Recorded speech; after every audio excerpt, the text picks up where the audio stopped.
Assalamualaikum warahmatullahi wabarakatuh. Perkenalkan saya Hanifa Azra Salsabila. Pada video kali ini saya akan membahas ataupun menjelaskan mengenai tentang penggunaan explicit cursor dalam PL/SQL, termasuk penggunaan loop, for, record, dan parameter.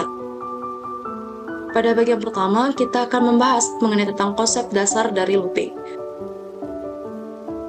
Looping merupakan mekanisme dalam pemrograman yang memungkinkan kita untuk mengeksekusi baris kode berulang kali tanpa menuliskannya berkali-kali. Hal ini berguna untuk efisiensi dan menghindari terjadinya kesalahan dalam pengulangan. Adapun untuk jenis-jenis looping sendiri itu dapat kita kelompokkan menjadi 3, yaitu ada basic loop, for loop, dan juga while loop. Basic loop merupakan jenis looping yang tidak memiliki kondisi awal dan hanya berhenti saat kita menyisipkan kata exit dan juga when. Sedangkan for loop itu merupakan konsep looping yang lebih terstruktur, di mana ia cocok untuk iterasi dengan batas yang tetap. Misalkan kita ingin menampilkan nilai dari batas 1 hingga dengan 10. Sementara while loop merupakan konsep looping yang berjalan selama kondisi awalnya terpenuhi, dan jika kondisi tersebut tidak terpenuhi, looping tidak akan berjalan sama sekali. Untuk studi kasus agar kita lebih paham mengenai 3 konsep looping tersebut, kita akan mencoba untuk menampilkan kalimat mari belajar bersama sebanyak 10 kali, di mana pada kesempatan kali ini kita akan menggunakan 3 jenis looping, yaitu basic loop, for loop, dan juga while loop. Oke, pada penggunaan pertama kita akan menggunakan basic loop. Untuk penggunaan basic loop, kita cukup membuat permisalan i, number, dimulai dari penghitungan angka 1. Sedangkan pada bagian bagiannya baru kita buka dengan kata loop. Kemudian di BMS outprint yang akan kita tampilkan yaitu mari belajar bersama. Dan agar loopnya tersebut tidak terjadi infinite loop, kita gunakan exit when i besar dari 10. Kemudian baru tutup kembali loop dengan mengakhiri instruksi dengan end loop. Sedangkan untuk penggunaan for loop, kita dapat menulis iterasi dari batas yang akan kita buat, yaitu sebanyak 10 kali. Dengan kata lain, for loopnya itu dimulai dari angka 1 sampai dengan 10. Jadi kita tulis di bagian begin for i, di mana in-nya tersebut i titik 10. Kemudian baru tulis loop di BMS output line-nya mari belajar bersama, kemudian tutup dengan end loop. Dan kata lain, penggunaan iterasi for loop tersebut juga lebih ringkas ketimbang dengan basic loop.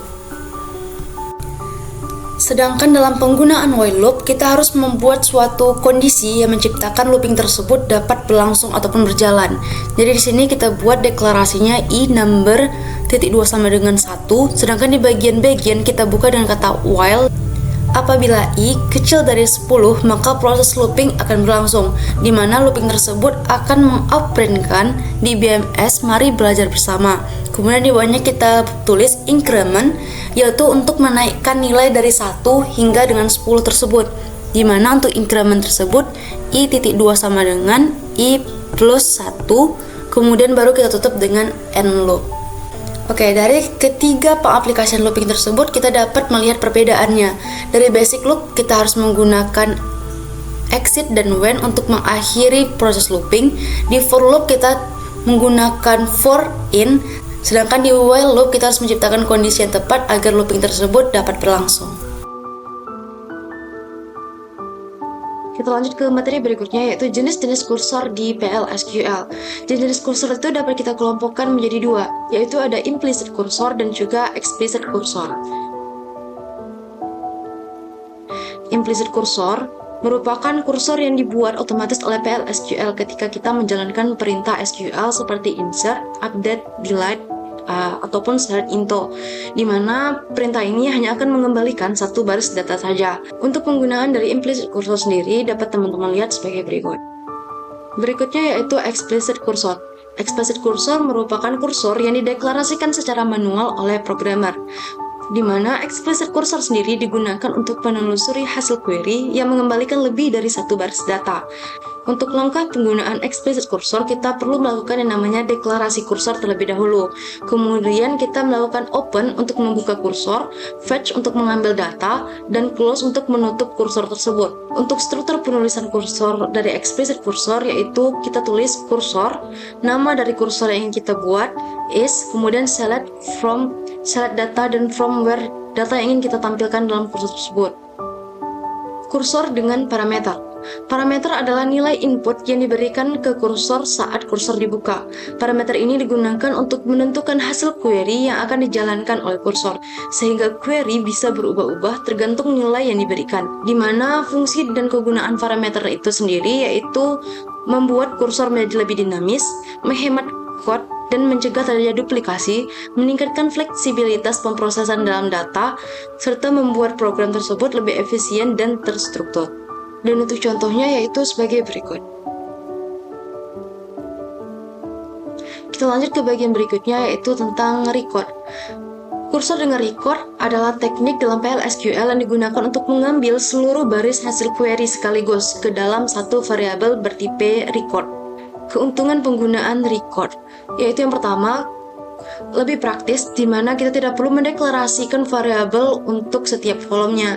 Kemudian code kita juga akan lebih rapi dan terstruktur, menghemat code di mana kita hanya perlu satu variabel dan satu fetch untuk seluruh data. Dan yang terakhir yaitu aman terhadap perubahan struktur, di mana jika seandainya kita ingin menambahkan data dengan menggunakan select, kita cukup menggunakan %row type tanpa mengubah deklarasi variabel. Berikutnya kita akan masuk ke bagian latihan studi kasus dari penggunaan record, looping, dan juga explicit cursor agar kita lebih paham mengenai materi yang kita pelajari tersebut. Misalkan untuk studi kasus kali ini terdapat sebuah narasi yaitu Lara adalah seorang staf operator di bagian akademik Universitas UIN Sultan Syarif Qasim, di mana suatu pagi ia mendapatkan tugas dari atasannya untuk menyiapkan data mahasiswa angkatan 2022 yang hingga saat ini belum menyelesaikan minimal 30 SKS. Data ini dibutuhkan dalam rangka persiapan kegiatan bimbingan akademik. Bagaimana cara yang dapat dilakukan oleh Lara untuk memperoleh data yang diminta tersebut? Untuk menjawab studi kasus tersebut, kita dapat menggunakan materi yang kita pelajari tadi, yaitu penggunaan explicit cursor, for looping, dan juga record serta parameter. Untuk langkah pertama, kita bisa membuka aplikasi codingan yang kita pakai. Di sini saya menggunakan Visual Studio Code. Untuk menjawab studi kasus tersebut, sebelumnya saya telah menyiapkan sebuah file SQL sederhana yang berisikan satu tabel, tidak banyak, cuma satu, di mana tabelnya tersebut berisikan nama, NIM, angkatan, total SKS, dan juga jurusan.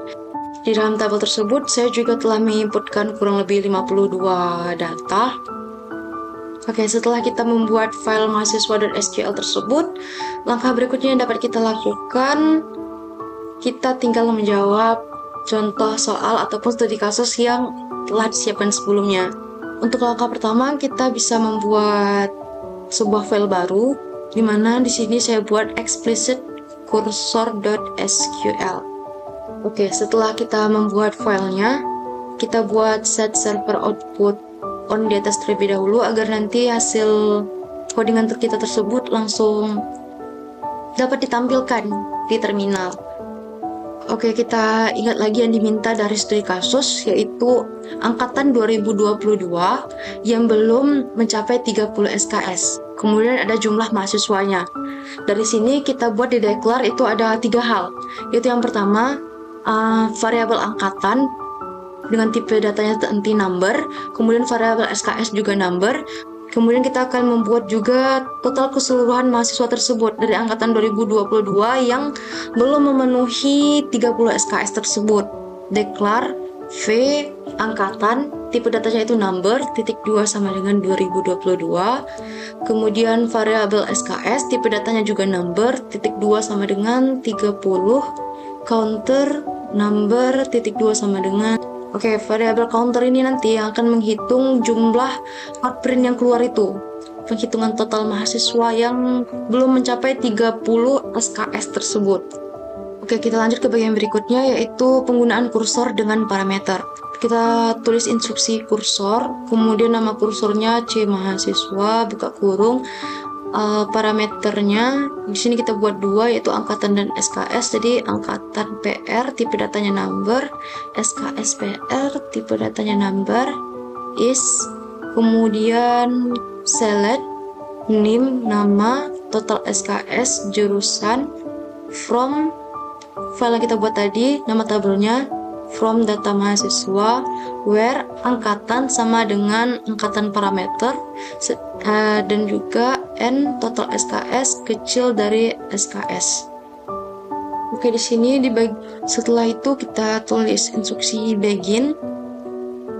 Di bagian begin kita buat outprint-nya ya. Outprint DBMS output line bagian pertama. Untuk bagian atas kita buat kopnya, yaitu daftar angkatan. Daftar angkatan itu kita buat baris 2 V angkatan garis 2 dengan SKS di bawah garis 2 V SKS garis 2 titik 2. Oke. Untuk lebih rapinya biar nampak kopnya, ya, untuk kopnya lebih rapi, di sini kita tambah komen lagi ya. Komen lain di sini kita buat tulisannya kop, kemudian biar ada jaraknya dikit kita buat strip panjang, outprintnya strip panjang biar ada tambahan tersendiri dari kopnya. Misalnya yang lain, kemudian baru kita lanjut ke berikutnya yaitu loop cursor dengan record implicit. Di sini kita buat loop for mhs underscore data in c nama kursornya, buka kurung V angkatan, V SKS, kemudian kita buka loop di BMS output line. Di sini kita tulis nim titik 2 garis 2 lagi, kemudian kita buat MHS datanya kita ambil dari .nim titik 2, kemudian biar lebih cepat kita copy aja. Kita tampilkan data yang mau kita buat. Misalkan di sini kita buat nama, total SKS, sama yang terakhir itu jurusan. Kemudian di bagian MHS datanya juga kita ubah, name-nya jadi nama, SKS, sama jurusan. Kemudian kita juga buat di BMS output line yang isinya cuman string baris gitu aja dari strip, untuk batas dari setiap mahasiswanya nanti biar jelas. Setelah itu baru kita buat increment counter titik 2 sama dengan counter plus 1 untuk penghitungan jumlah dari total mahasiswa yang ditampilkan di looping nanti. Kemudian kita baru end loop untuk menutup looping. Kemudian if counter sama dengan 0. Lanjut di sini kita buat permisalan di mana nanti jika seandainya data tersebut ada, maka akan menjumlahkan semua data yang memenuhi persyaratan tersebut.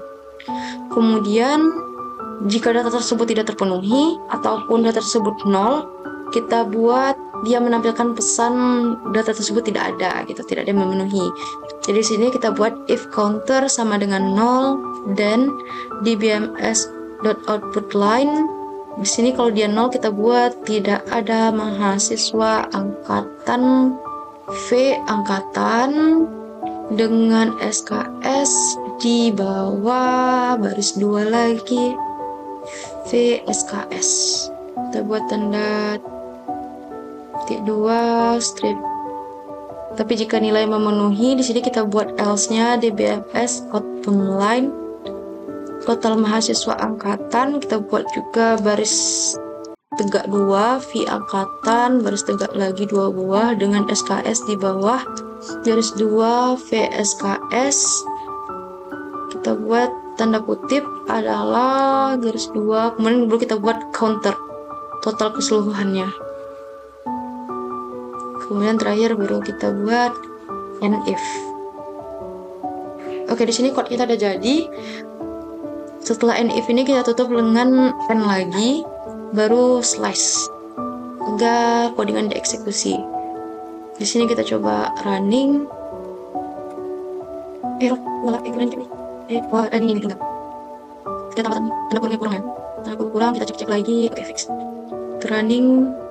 Oke, di sini data tersebut akan ditampilkan berdasarkan data kursor yang kita minta tadi.